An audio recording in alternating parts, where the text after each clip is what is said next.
Setelah 2 hari ia tidak menemukan genangan air, ia terpaksa meminum air seninya sendiri. Assalamualaikum warahmatullahi wabarakatuh. Halo masyarakat YouTube, baik John, gua akan menceritakan kisah mencekam. Bukan mencekam lagi, ini masuknya sangat mencekam John.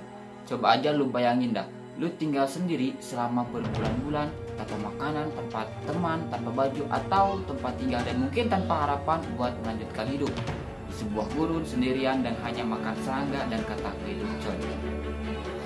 Tidak terbayang bukan?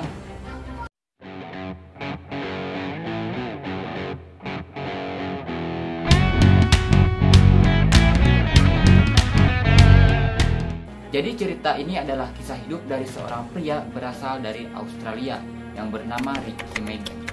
Dia kelahiran tahun 1970 di Gippsland, Victoria. Kejadian pengalaman pahit ini dia alami pada tahun 2006 saat dia berusia 35 tahun.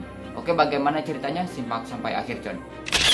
Jadi pada bulan Januari 2006, si Ricky ini mendapat tawaran pekerjaan di sebuah departemen ketenagakerjaan di Port Hedland.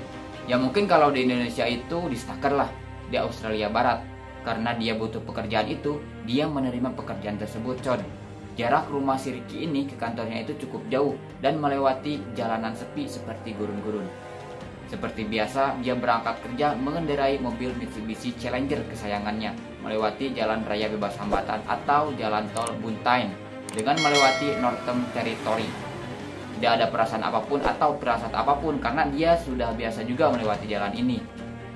Saat ia dengan fokus dan santainya mengendarai mobil tersebut, tiba-tiba pas di tengah perjalanan dengan pandangan samping, kiri dan kanannya adalah gurun tanami, ada 3 orang aborigin yang meminta bantuan untuk ikut numpang sama si Ricky ini sampai ke SPBU. Karena si Ricky ini kasihan dan akhirnya dia mengajak orang aborigin ini. Baik juga ya Con, ternyata si Ricky ini. Oke, lanjut. Ceritanya udah naik tuh orang aborigin tersebut di mobil si Ricky. Kemudian Ricky ini tancap gas lagi. Tiba-tiba di tengah perjalanan si penumpang itu ngambil minuman, kemudian diberi obat bius dan diberikannya minuman itu ke si Ricky. Bro, ini minuman. Kita nggak punya apa-apa buat bayar, cuman punya minuman ini. Akhirnya si Ricky pun mau dan meminumnya. Saat obat itu bereaksi dan si Ricky ini mulai kehilangan konsentrasi mengemudinya, lalu diambil alih kemudi oleh orang aborigin ini, dan si Ricky dibuang di sebuah gurun semak dengan wajah yang dimasukkan ke dalam sebuah lubang dalam posisi telungkup dan badan dibungkus plastik, kemudian ditindih dengan batu dan tanah. Hingga suatu saat ia terbangun dan sadar pun adalah karena ada 4 ekor anjing dingo yang menggorek-gorek tubuhnya si Ricky. Mungkin anjing tersebut menganggap si Ricky ini mangsanya kali ya. Saat Ricky Maggie sadar dan terbangun, dia sudah tidak memiliki apa-apa. Bahkan sepatunya yang ia pakai pun ikut diambil juga. Yang tersisa hanya uang sebesar $12,30. Saat-saat seperti ini uang juga nggak ada manfaatnya ya Con. Ditambah lagi tidak ada air, tidak ada makanan, dan tidak ada harapan Con. Setelah 2 hari ia tidak menemukan genangan air, ia terpaksa meminum air seninya sendiri karena kehausan Con. Kata si Ricky ini, kalau minum air kencing harus didiamkan dulu katanya untuk menekan rasa. Waduh, ternyata dapat juga. Dia juga tidak makan sampai hari ke-5 karena tidak ada sesuatu apapun yang bisa dimakan. Setelah itu, si Ricky berjalan selama 10 hari melalui pinggiran timur laut gurun Tanami. Ia sering kehilangan kesadaran karena kelelahan dan panasnya terik matahari. Bayangin aja, di gurun semak ini, siang hari bagaikan dipanggang dan malam hari bagaikan dibekukan, Con. Karena ia pekerja keras, Con, dia terus berjalan mencari pertolongan, mencari kehidupan, hingga akhirnya dia bahagia telah menemukan bendungan. Di pikirannya, untuk minum sekarang dia tidak perlu nunggu hujan lagi dan tidak usah minum air kencingnya lagi. Di sekitar bendungan itu, dia sedikit bahagia karena telah menemukan kehidupan barunya. Di sekitar waduk itu, si Ricky membuat naungan untuk bertahan hidup, ya sejenis saung dari cabang-cabang dan ranting pohon, dan juga kincir angin, karena ia menemukan kincir angin yang sudah bobrok. Ia tinggal di sekitar bendungan tersebut selama 10 minggu dengan memakan apa aja yang ia temui di sana seperti kadal, ular, semut, lintah, dan itu tuh dimakan mentah-mentah, Con. Satu-satunya yang ia makan secara dimasak adalah katak, Con.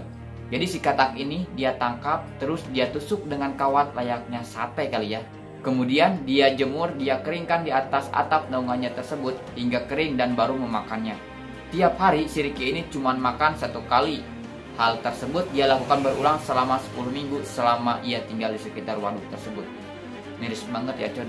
Namun gimana lagi, demi bertahan hidup juga mungkin ya. Tiba akhirnya ia mendapatkan pertolongan yang ia tunggu selama 70 hari Con.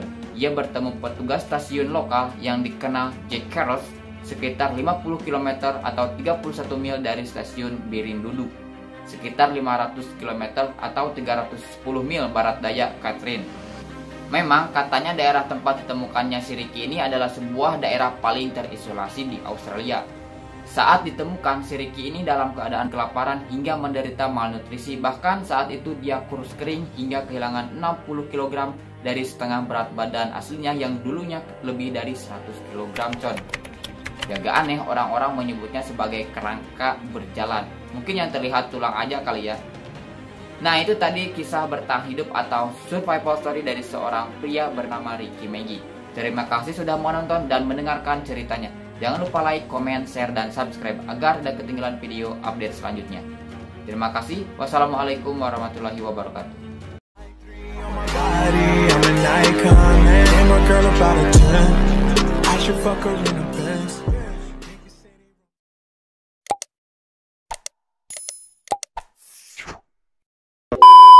Departemen Ketenagakerjaan